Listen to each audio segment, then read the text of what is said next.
I look at the election somewhat as dispassionately as possible, I suppose, for an American. I think that Tad gave just an outstanding summary of what the election, how it's going to unfold and what it looks like now and what it will look like on the actual date of the election itself. The only thing I think that where I may differ is I think that the enthusiasm is certainly anti-incumbent, and I think that'll probably come through on the final day, assuming that Romney does okay in the debates. And it'll probably be enough just to get those swing states just enough to really squeak by. So really, I guess it comes down to that sort of fervor and enthusiasm, which I think is mostly lacking in the Obama campaign, but is certainly present for the Republicans. Do you think now, have you always thought that Romney was the right candidate? He wasn't, and again, I'm speaking for myself, not for Republicans abroad, but he was certainly not my first choice, although... You should know this has been live streamed. That's, yeah. Although I thought he actually did a very good job as governor of Massachusetts, in spite of... Larry's obviously from Massachusetts, you can tell from his accent, but I lived there as well, although I didn't grow up there. And, you know, he took on a lot of hard tasks. I mean, he started taking on the Democrat machine as far as Mass Pike was concerned and a lot of the patronage jobs. And he really didn't have to do that, and it was hard work, and he got a tremendous amount of pushback. But to get back to the question, although he wasn't my first choice, he's actually done better than I have predicted. Right. Who's your first choice? I was more towards Chris Christie, and I was interested in Herman Cain, but unfortunately he, of course, just imploded dramatically. But do you accept Gary's point that the very fact that it's so close suggests Romney was the right choice? And here he is, a week out of the convention, and he's within 30, 40 college votes, electoral college votes, if we believe that. Yeah, I think he's managed the campaign well, especially given his kind of limitations as far as how his personality comes across on TV. And maybe this is something Tad may help chip in as well. Tad laid out a series of the key calendar dates that are remaining in 57 days left in the campaign, and they are the debates, obviously, but also the economic announcements. I mean, the jobs and economic announcements. What's the date or timescales on those? How big do you think, like, unemployment figures announcements or those kind of announcements will have an impact on the campaign? Tad? Well, I think they're going to have a big impact. I mean, I think the announcement yesterday that the United States created less than 100,000 jobs in the previous month, in effect, could be a stop sign for the momentum that comes out of the Democratic convention. I think if we have a couple of soft months of job creation, it's going to really help Governor Romney a lot to argue that the president's policies are simply not working. So that more than any single factor. Now listen, there's always a chance that something will happen in the world. It could be a terrorist episode. It could be something, you know, where a president steps in. And the way the president manages that could determine the outcome of the election as well. Larry, do you pick the right candidate? Had the Republicans picked the right The candidate? Democrats picked the right candidate. Oh, that's for sure. But I know you weren't given a choice at the time.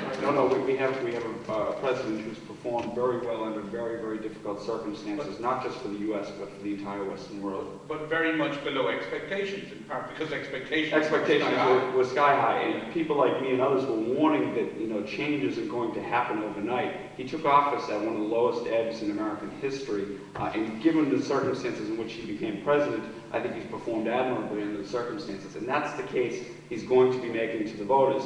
I think the Republicans are going to be making the case that, look, it hasn't worked out. I mean, as Anya and others, that video is very telling. You can look at posters about hope all you want, but that hasn't translated. Yeah. I think yes, we can, but not in 4 years. That is going to be coming through. Also, I think that the president will point to some of the things he has achieved. I mean, nobody today has talked about health care, and the reality is he did achieve health care reform, something that's eluded American presidents for 100 years. Well, I think the Paul Ryan pick is Gary's right, although I don't know. He's guessing thousands of miles away. I think the Paul Ryan clip, while it may not have had an impact on the actual voteship, will have an impact in changing the debate. He puts the debate back on the economy, and he pounds, correct me if the figures are wrong, he pounds 23, 24 million unemployed, Yeah, and 62 or 3 trillion of the debt, the- 5 trillion of which is Obama debt. there's no question but the economy remains mired in a very difficult circumstance. The other point just about the economy, nobody here has mentioned it so far, but something called the gas tank ometer, I suppose, and a gallon of gas, and we all know Americans are wedded to their cars.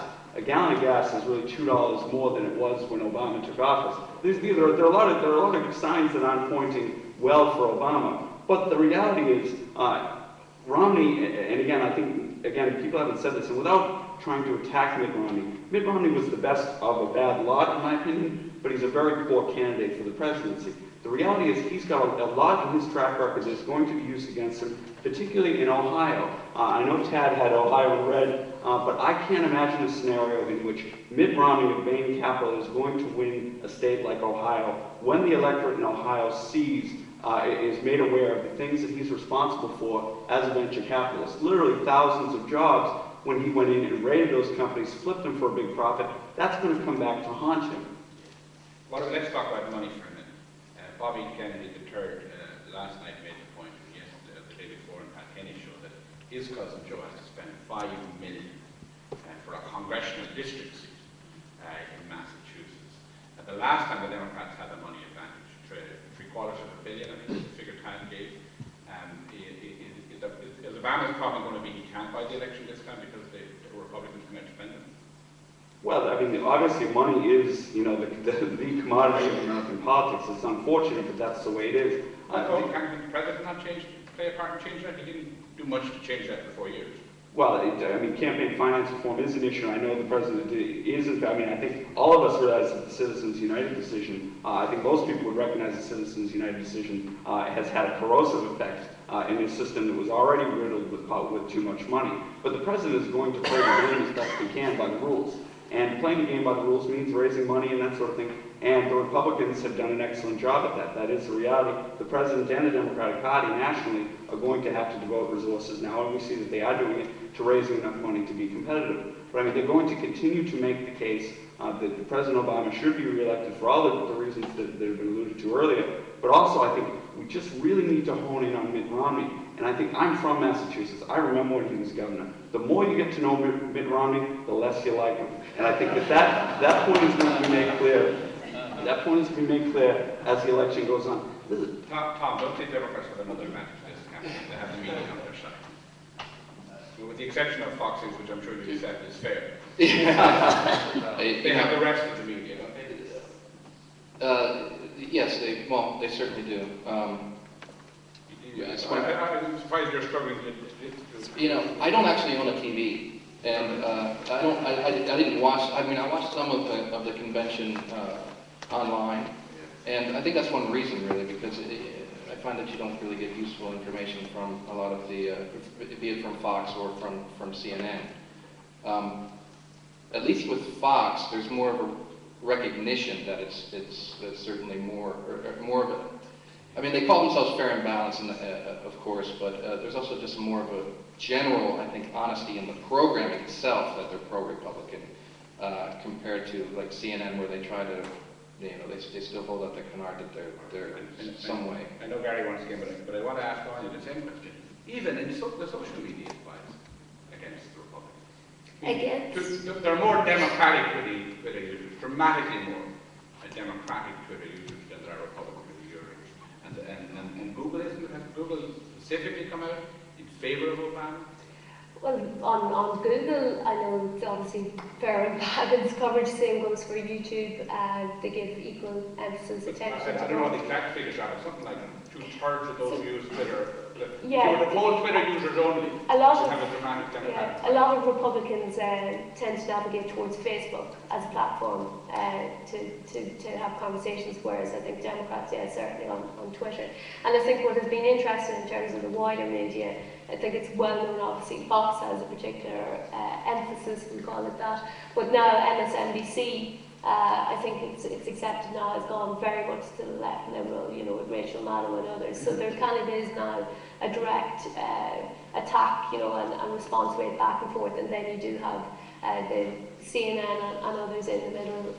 But I accept that 2008, you know, the media were overwhelmed by the Obama story because it was so compelling, and we saw the takeoff and in terms of voter registrations, and we've seen it again in terms of just the Google searches in the last 2 days since Obama's speech. Google searches for voter registration has exploded online again. But the point I would say that yes, there was an enthusiasm amongst the media in 2008, but equally the media has been quite aggressive with Obama. Like you look at New York Times, that you know would be perceived to be left and liberal, has been very aggressive and very much at times, you know, written editorials in favour of some of the policies that Rodney has defended. So, but I'd be interested to take on this one if we come to Gary, is that the social media now means, even broadcast media first, the Americans are watching the channels they're most comfortable. On social media, they're going to the sites and places they're most comfortable. I mean, you're no longer listening or hearing an alternative view, which means the campaigns have to buy space in that media to give you that alternative view, which means that money and advertising is even more important. Yeah, listen, The social media, I think, in the United States was exploited more successfully by my party and, you know, my political ideology. Yeah, than our side, than the other side. I think we got into that space faster. The other side occupied a lot of the Drudge Report, for example. You know, is it like Fox News is a place? But I think what's happening, you know, I've worked in 14 campaigns outside the United States for president and prime minister, so I've gone to different places and seen the media.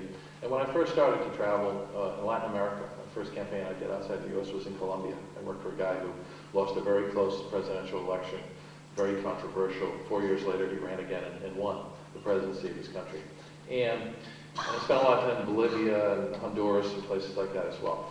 And my observation was, when I first started going to Latin America, was basically what I was told was, listen, this is our newspaper, this is our television station, this is our radio station, that's their newspaper, and basically the media, you know, had fixed sides, and the people who owned it, whatever oligarch owned it, was going to elect their guy president. And that's just the way it worked. And when I started out in the early 90s doing this, I always thought, well, I'd come back to the U.S. and it was, you know, it was straight media there. It was, and actually what's been happening, I think, in my country is that the media has been going to their corners in the U.S. a little bit because of the money, okay? It's, you know, it's about advertising, it's about viewers, it's about what share you get. And so the media has been, you know, moving, whether it's MSNBC moving to the left, Fox News moving to the right.